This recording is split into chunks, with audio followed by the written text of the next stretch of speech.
Morning and welcome back to my channel. আজকে তোমরা সবাই খুব ভালো আছো, আমিও ভালো আছি। বৃষ্টিতে আর মানুষ কেমন থাকে, বৃষ্টিতে যেমন থাকে সেরকম ভাবেই আছি। 3 দিন ধরে কলকাতার বৃষ্টি হচ্ছে। 3 দিন না, 3 রকমের বৃষ্টি। প্রথম দিন একটু টিপ টিপ করে বৃষ্টি হয়েছে, দ্বিতীয় দিন হয়েছে মাঝে এরকম বৃষ্টি, আর কালকে থেকে বিশেষ করতে মানে এত বৃষ্টি, মানে ভোরবেলা থেকে ঘুম থেকে উঠেছি বৃষ্টি আওয়াজ শুনে। মুষলধারে বৃষ্টি। আর আমাদের বাড়ির সামনে কি হয়েছে বাবা, আবার বন্যা হয়ে গেছে, জল জমে গেছে। যেটা তোমাদেরকে আমি বলতাম যে আমি যেখানে আগে ছিলাম সেইখানে মানে জল জমতো না। সে 3 ঘন্টা 4 ঘন্টা 5 ঘন্টা মুষলধারে বৃষ্টি হয়ে যাক, আশেপাশে একটুও জল জমতো না। তোমাদেরকে দেখিয়েছিলাম। কিন্তু নতুন ফ্ল্যাটে, যেটা তোমাদেরকে আমি এখনো পর্যন্ত বলিনি, আজকে বলছি, দেখবে কেমন অবস্থা হয়েছে আমাদের ফ্ল্যাটের সামনে। দেখো কেমন বৃষ্টিতে হয়ে জল জমে গেল। টানা বৃষ্টি হলো রাতভর, সেই রাতভর বৃষ্টিতে ব্যাস বাড়ির সামনে জল জমে বন্যা হয়ে গেল। দেখেছি তাহলে কিরকম অবস্থা হয়েছে। তবে কেমন যারা ফ্ল্যাট কিনেছে সবই ভালো, কিন্তু কি বলতো, শুধু বৃষ্টি হলেই না ফ্ল্যাটের সামনেটুকুনি জল জমেছে। আমাদের শুধু বিল্ডিং এর সামনে, আর কোথাও না। কারণ রাস্তাটা এখানে এতটাই নিচু, এখানকার কাউন্সিলর এদিকে বলেও নাকি কোনো কাজ হয়নি। তো সবাই তো বলছে নাকি কাজ হবে, কবে হবে কে জানে। এবার তোমাদেরকে উপর থেকে দেখেছিলাম না, রাস্তাটা মোটামুটি ঠিক হয়ে গেলে আর এখানে জল জমার কোনো চান্স নেই। শুধু বৃষ্টিটা হলেই জল হয়, আর কোথাও না, আশেপাশে কোথাও জল জমা, শুধু এই আমাদের ফ্ল্যাটের সামনেটুকু রাস্তাটা একটু যেহেতু নিচু, মানে ঠিক এইরকম টাইপের, এই যে ঠিক এরকম টাইপের, দুদিকে উঁচু, আর আমাদের ফ্ল্যাটের সামনে রাস্তাটা ঠিক এইরকম টাইপের। ওই জন্য যত বৃষ্টির জল ওখানটায় জমে যাচ্ছে। তো যাই হোক, তোদের এখন একটা ক্লাস করে উঠে খাচ্ছে। আর তোদের চুলটা কাটা দেখেছো, পেছনে কদম ছাট, পেছনটা দেখো ভালো করে দেখো, পেছনটা হচ্ছে কদম ছাট, সামনেটা হচ্ছে এইটুকুনি চুল। মুরগি যেমন ছাটে না, ঝুটি এরকম করে খাড়া খাড়া সেরকম। মুরগি মনে হয় না, তুমি তো মোরগ, বাবা ভুল বলেছে, আমি তুমি মোরগ, মুরগি না। তো কি বলতো, কলকাতায় আসার পর না, যেখানে চুলটা কাটাই তোজোকে, সেইখানে চুলটা আমি কাটাতে নিয়ে গেছিলাম, শুক্রবার দিকে নিয়ে গেছিলাম। সেটাতে এইভাবে চুল কাটবে আমি ভাবতে পারিনি। এত বাজে চুল কেটেছে, মানে এই ফার্স্ট টাইম তোর চুলটা এত বাজে কাটলো ও জমানোর পর থেকে। গত মাসে মানে পুজোর সময় যখন চুলটা কাটিয়েছিলাম, তখন একটা নতুন ছেলে চুল কেটেছিল, যথেষ্ট ভালো কেটেছিল। কিন্তু তার আগে যারা কাটতো না, তারা খুব ভালো কাটতো। কিন্তু এইবার ছেলেটা যে কি কাটলো, মানে এটা নতুন ছেলে, অন্য ছেলে। তো যারা ছিল না পুরোনো স্টাফ, তাদেরকে পুজোর সময় সব ভাগিয়ে দিয়েছে, মানে অন্য জায়গায় কোথাও ট্রান্সফার করে দিয়েছে। আর নতুন স্টাফ দিয়েছে। নতুন স্টাফের মধ্যে গত মাসে ছেলেটা ভালো কেটেছিল, সে ছেলেটা ছিল না পার্লারে। এবার যে ছেলে কাটলো বললো কি, তোমার চুলটা তো খুব সুন্দর, একটু কাটতে মানে দেখি কিরকম কাটা যায়। ও মা, সুন্দর বলে একদম যা তা করে কেটে দিল। দেখো এইখানটা শুধু এইটুকুনি। আবার আমার ছেলে বলে কি, আমার চুলের স্পাইক হয়, গিয়ে থেকে বলেই যাচ্ছে যে কি জেল লাগিয়ে দেবে, নেই এমন জেল লাগিয়ে খাড়া চুলগুলো এইটুকু খাড়া খাড়া করে দিয়েছে। ঠিক এইটুকু চুল এমন করে খাড়া খাড়া ছিল। আর এইদিকে কিচ্ছু নাই, পুরো কদম ফুল ছাড় দিয়েছে পেছনে। কদম ফুল ছাড় দিয়েছে, কদম ফুল থাকে না খাড়া খাড়া, কদম ফুল ছাড় চারিদিকে, চারিদিকে কদম ফুল ছাড়, আর সামনে মোরগের ছুটি। তোমার ছেলে চুল কাটবে ওরকম হচ্ছে, সাইডে কদম ফুল ছাড় আর সামনে মোরগের ছুটি, পুরো বাজে চুল কেটে দিয়েছে। তো চলো রান্নাঘরে চলে এসেছি, কারণ আজ রান্নাঘরে আসা অনেক লেট হয়েছে। সকাল থেকে এত বৃষ্টি না, বৃষ্টির মধ্যে সারা ঘর না পুরো স্যাঁত স্যাঁত করছে, পুরো ঘেমে গেছে। ঘরে ছিল কাতলা মাছ, ভেবেছিলাম কাতলা কালিয়া করবো, কিন্তু বাদ সাধলো কি বলতো, দই নেই ঘরে। দই না আমি জমিয়েছিলাম, মানে বসিয়েছিলাম দই 2 দিন ধরে না, সেটা না বসে না, কারণ পচে গেছে, গন্ধ হয়ে গেছে। ওইটা দিয়ে তো করা যাবে না, তাই ওইটা ফেলে দিলাম। আর পরবেশকে বলছিলাম দই এনে দিতে, দই আবার বসাবো, তখন করে দেবো। আর এখন আমি কি করবো, কাতলা কালিয়ার বদলে করবো কাতলা মাছের ঝাল সর্ষে বাটা দিয়ে। আর পরবেশ জানা তো মাছের মাথা দিয়ে বাঁধাকপি খাবে দেখে, সোমবারে, আজকে সোমবারে খাবে দেখে ও মাছ কবে নিয়ে এসছে, শুক্রবার দিকে নিয়ে এসছে। শুক্রবারের মতো মাছ আনতে বলছিলাম, তো ও শুক্রবারের মতো মাছ নাই নে, ও সোমবারে খাবে দেখে শুক্রবারে বেশি করে মাছ নিয়ে এসছে। শনিবার দিকে নিরামিষ, রবিবার দিনকে আবার ঋতু পুজো থাকে, তো খাওয়া হবে না। আর রবিবার দিনকে ও ছিল না, কালকে রাতে এসছে প্রায় 10:30টার সময়। তো কি বলতো, সোমবারে খাবে দেখে শুক্রবারে মাছ নিয়ে চলে এসছে। আর মাছের মাথাটা এখন ভাজছে, এখানে মাছ ভাজা আমার হয়ে গেছে। মাছের মাথাটা দিয়ে করবো বাঁধাকপি। আর বাঁধাকপি করার জন্য যে গরম মশলা আমরা, সেই গরম মশলা আমরা একদম বানাতে রেখে, যেটা আমি ঘরে করি, সেই গরম মশলাটা আমাকে একটু বানাতে হবে। তো ভাবছি বাঁধাকপিটা এখন করবো না, এখন মাছের ঝালটা আর ডালটা করবো, আর বাঁধাকপিটা করবো সন্ধ্যেবেলায়। মাথাটা ভেজে রাখলাম, সন্ধ্যেবেলায় একবারে গরম মশলা করে নিয়ে বাঁধাকপিটা বসিয়ে দেবো। আর তাহলে আমার অসুবিধা হবে না, কারণ এখন যদি করে রাখি না, মানে গরম মশলাটা একদম বাজে লাগবে, ঠিক আছে। আর ওদিকে অনেকটা না বেলা হয়ে গেছে, বৃষ্টির জন্য না কোনো কাজ করে শান্তি পাচ্ছে না। এদিকে তো ঠান্ডা ঠান্ডার মধ্যে ঘুম থেকে এমনি ঘুম ভাঙতে চায় না, তার মধ্যে বৃষ্টিতে একবারে ঘর দৌড় পুরো চ্যাপচ্যাপ করছিল, কেমন জানি ছিল। ওপরে ব্যালকনিটা ভাবতে পারবে না, একদম জলে পুরো ভেসে গেছে। আমাদের বড় ব্যালকনিটা, ছোট ব্যালকনিটা মানে অর্ধেক ভেসেছে, আমার ইয়েতে জল লাগছিল, তাও তো ওটা কভার দেওয়া আছে তাকে, তাই ওয়াশিং মেশিনে। পরশকে আমি বললাম যে এখন না এটা তো নির্মূল হয় বৃষ্টি শীতকালে, কিন্তু বর্ষাকালে আগে কিন্তু আমাদের একটা ব্যবস্থা কিছু করতেই হবে। তো পরশ বলতে দেখি যদি কোনো ব্যবস্থা করতে পারি তো ভালো, নাহলে তা ত্রিপল আনবো, ত্রিপল দিয়ে ভালো করে একটু ঢেকে দেবো যদি ওটাকে আমরা যদি আটকাতে না পারি। তো মিস্ত্রি লাগাতে গেলেও এখন এনে করে ভালোই খরচা আছে, তো এই মুহূর্তে তো মিস্ত্রি লাগাতে পারবো না। তো চেষ্টা করবো যাতে শীতকালে মানে শীতকাল বলছি বর্ষাকালের আগে যাতে ওই দিকটা একটু ঘিরে দেওয়ার ব্যবস্থা করতে পারি, মানে গ্রিল লাগিয়ে তারপরে ওই স্লাইডিং যা কাজগুলো থাকে না, যে জানলাগুলো যেগুলো হয় সেগুলো লাগানোর একটা প্ল্যানিং রয়েছে। কি আরে দেখো ক্লাসে মাঝখানে এসে মাছ ভাজা খেতে এসছে, মাছ ভাজা খাওয়ার পাগল একবারে। আর দুধ চকো দিয়েছিলাম, দুধটা খেলো না জানো, এমন অসভ্য।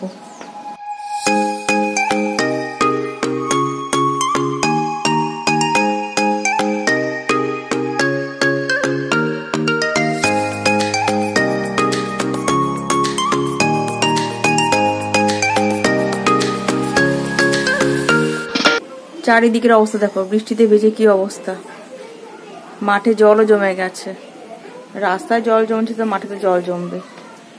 আর আকাশের মুখ দেখেছো কেমন ভার এখনো, কালকে থেকে হয়তো পরিষ্কার হতে পারে, তাই তো বলছে খবরে। আর মুরগি এখনো ডাকছে।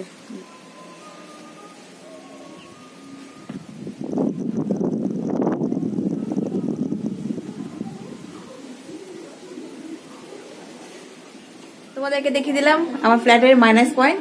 তো রাস্তা ঠিক হয়ে গেলে এই মাইনাস পয়েন্টটা প্লাস পয়েন্টে পরিণত হয়ে যাবে। সবাই তো আর সবকিছু একসাথে পায় না, যেহেতু এটা বাজেটের মধ্যে ফিট হয়ে গেছিল তাই আমরা এটা নিলাম।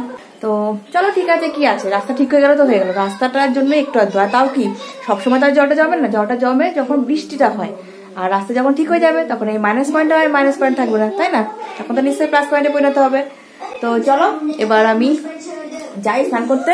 আর তো যোগ্য করে খেতে দিয়েছি, আমার রান্নাঘরটা দেখবে একদম চকচক করে ফেলেছে।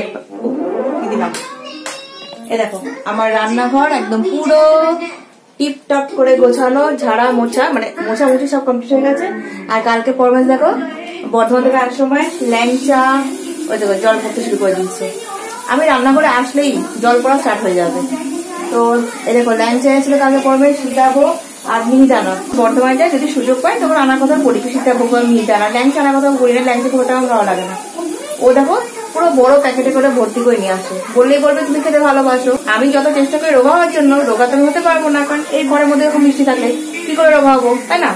আর কি বলতো, যখন আমি বর্ধমানে যেতাম কলেজে, মানে ইউনিভার্সিটি যেতাম, কলেজ বলছিলাম, আমি যখনই আসতাম ওখান থেকে এই তোমার এই সীতাভোগ আর মিহিদানা অল্প অল্প করে নিয়ে আসতাম, কারণ তখন তো টাকা আমার কাছে অল্প থাকতো। তো তখন 7 টাকার শোয়া না 6 টাকা শোয়া ছিল সীতাভোগ আর মিহিদানা। তো 200 করে আমি নিয়ে আসতাম অল্প অল্প করে, টাকা কম ছিল তাই কম কম করে নিয়ে আসতাম। এখন তো বড় চাকরি করে তাই বড় বসি করে নিয়ে আসে, তো ওগুলো আমি পরে সবসময় অল্প অল্প করে আনতে, কিন্তু সেটা ও শোনে না। তো যাই হোক, আমার সীতাভোগটা না ভীষণ ভালো লাগে, মিহিদানা থেকে সীতাভোগ বেশি ভালো লাগে। তো সীতাভোগের প্যাকেটটাই না খোলা হয়েছে, নিচে থেকে পরবেশকে কালকে রাতে খেতে দিয়েছিলাম, সকালবেলা দিয়েছিলাম, আমি একটা খেয়েছি কাল থেকে। আর মিহিদানা প্যাকেটটা খোলা হয়নি। তো ওকে সীতাভোগ একটুখানি মুখে দিয়েছি, তাই বলে খাবো না করে, কেন জানি না ও ভালো খায় না।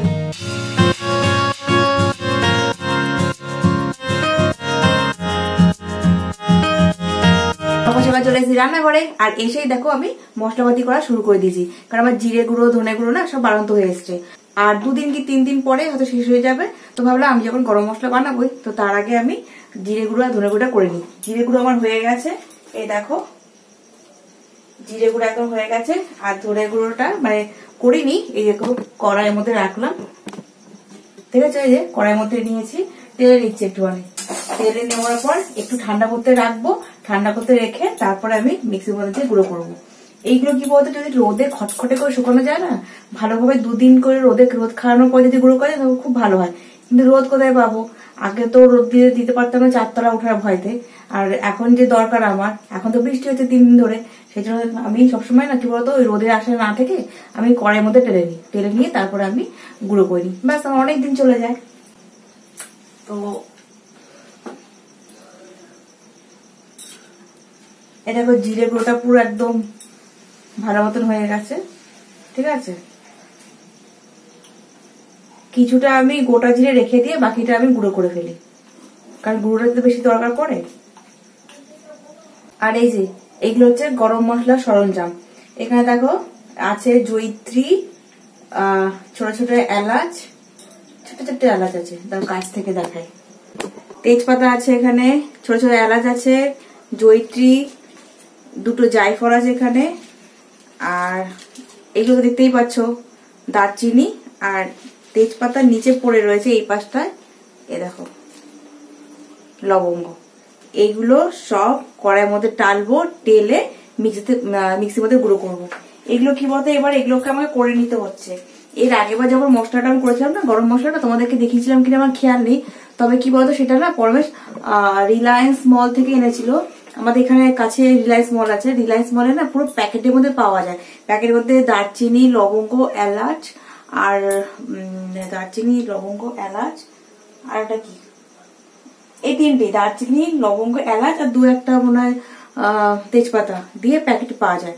আমি শুধু ওর মধ্যে জয়িত্রী আর জায়ফলটা অ্যাড করে দিয়েছিলাম, দিয়ে গুঁড়ো করে দিয়েছিলাম, সুবিধা হয়, ওটা তো একটা মাপ মতো করা আছে। আর এখানে আমাকে আন্দাজ করে দিয়ে তারপরে আমাকে বানাতে হয়, তো ওটাই ভালো, প্যাকেটটাই ভালো। আর এগুলোও ভালো, এগুলো নিজেকে একবারে একটা আন্দাজ করে করতে হয়। তো আমার মেজো যা এরকম করে করতো, তো ওর মধ্যে ও শুকনো লঙ্কা দিত, তো আমি আর শুকনো লঙ্কা দিই না। শুকনো লঙ্কা গুঁড়ো যেহেতু আমার আলাদা থাকে, কাশ্মীরি লঙ্কার গুঁড়ো বা শুকনো লঙ্কা ফোড়নে দিই, তো শুকনো লঙ্কা দিই না, ঝাল হয়ে যাবে দেখে শুকনো লঙ্কাটা আমি বাদ দিয়ে বাকি এরকম করে দিই, ঠিক আছে।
কড়াইতে দেখো তেল দিয়ে দিচ্ছি, তেলটা গরম হয়ে যাওয়ার পর দিচ্ছি ঘি, আর এরপর দিচ্ছি তেজপাতা দেওয়ার পর আমি এখানে একটা শুকনো লঙ্কা ফোড়ন দিলাম, কারণ মাছের মাথা দিয়ে যেহেতু করবো তো একটু ঝাল করবো, মিষ্টির ভাবটা কম রাখবো। জিরে ফোড়ন দিলাম, একটু ভালো করে নাড়াচাড়া করে নিলাম, নাড়াচাড়া করে নিয়ে আমি এবার দেবো টমেটো দিচ্ছি এখানে হাফ মতন, আর হাফ টমেটোটা একটুখানি বেশ নরম হয়ে গেলে তারপর আমি বাকি মশলাগুলো দেবো। তো এখানে দিচ্ছি আদা পেস্ট, কাঁচা লঙ্কা পেস্ট, আগেও বললাম তোমাদেরকে একবার যে এখানে একটু ঝাল করবো, কারণ মাছের মাথাতে যখনই বাঁধাকপিটা করি না, তখন মিষ্টিটা ভাবটা কম রেখে একটু ঝাল ভাবটা রাখি, তাহলে ভালো লাগে খেতে। তো দিলাম জিরে গুঁড়ো, আদা বাটা, কাঁচা লঙ্কাটা দেওয়া হয়ে গেছে, আর হলুদ গুঁড়ো দিচ্ছি। এবার দেবো একটুখানি গরম মশলা, আর দেবো লাস্টে একটুখানি নুন, দিয়ে মশলাকে খুব ভালো করে আমি একটুখানি কষিয়ে নেবো। তো মশলাকে কষিয়ে নেওয়ার পর আমি এখানে দিয়েছি লাল লঙ্কার গুঁড়ো, মানে কাশ্মীরি লঙ্কার গুঁড়ো, সেটা তোমাদেরকে মনে হয় দেখানো হয়নি, যাই হোক। তো আমি দিয়ে দিলাম এখানে মাছের মাথাটা তো সকালে ভেজে রেখেছিলাম, তো একটু শক্ত হয়ে রয়েছে, তো কড়াই মানে খুন্তি দিয়ে চেষ্টা করছি একটু ভালো করে ভেঙে দেওয়ার, যাতে মশলাগুলো ভালো করে ঢুকে যায়। তো যাই হোক, মশলাগুলোতে মাছের মাথাটা খুব ভালো করে কষিয়ে নেবো, আর চেষ্টা করছি একটু ভালো করে ভেঙে দেওয়ার। তো কষিয়ে নেওয়ার পর আমি বাঁধাকপিটা কিন্তু আগে থেকে আমি একটু ভাপ দিয়ে ফেলেছিলাম, তো কুকারে ভাপ দিইনি, নর্মাল আমি একটা ডেকচির মধ্যে জল গরম করে তাতে দিয়েছি, তাতে একটু আলুও দিয়েছিলাম। তো আলুটাও আমি একটুখানি কুকারে একটা সিটি দিয়ে নিয়েছিলাম। তো এবার খুব ভালো করে মশলাটা দিয়ে বাঁধাকপিটাকে ভালো করে নাড়াচাড়া করে মাখাবো, মানে কড়াই মানে খুন্তির সাহায্যে সেটা ভালো করে এপিট ওপিট করে মশলা দিয়ে কষিয়ে নিয়ে আমি কিন্তু ঢেকে দেবো। এবার দেখবে ঢেকে দিলেই না একটু জল ছাড়ে তো বাঁধাকপি থেকে, যতই ভাপ দিয়ে ফেলি না কেন, সেই জলটাকে কিন্তু পুরো টানাতে হবে। প্রথম দিকে আমি খানিকক্ষণ লো ফ্লেমে রেখে এটাকে কষাচ্ছিলাম, মানে জলটাকে টানাচ্ছিলাম, কিন্তু অনেকটা দেরি হচ্ছে দেখে দেখলাম আমার তো মশলা দিয়ে বাঁধাকপিটা ভালো করে মজে গেছে। তো সেই জন্য আমি একটু হাই ফ্লেম দিয়েছিলাম, হাই ফ্লেমে রেখে কিন্তু বাঁধাকপিটাকে খুব ভালো করে নাড়াচাড়া করে নিয়েছি। একদম মাখা যখনই হয়েছে তখন কিন্তু আমি নামিয়ে নিয়েছি। আর মাঝে চেখে দেখেছিলাম লবণটা একটু কম হয়েছিল, লবণটা আমি একটু দেওয়ার পরে অ্যাড করেছিলাম। ব্যাস দেখো বাঁধাকপি আমার রেডি মাছের মাথা দিয়ে। তো দুটো অর্ডার করা ছিল, মানে খাওয়ার ইচ্ছা করেছিল পরমেশের। তো দুটোর মধ্যে আমি একটা তো ওকে করে খাওয়াতে পারলাম, ব্যাস এটাতেই আমার অনেক শান্তি। তো নেক্সট টাইম আমি ওকে কাতলা মাছের কালিয়াটা করব যখন, তখন তোমাদের সাথে সেটা শেয়ার করব। বাই বাই, খুব ভালো থাকবে সবাই।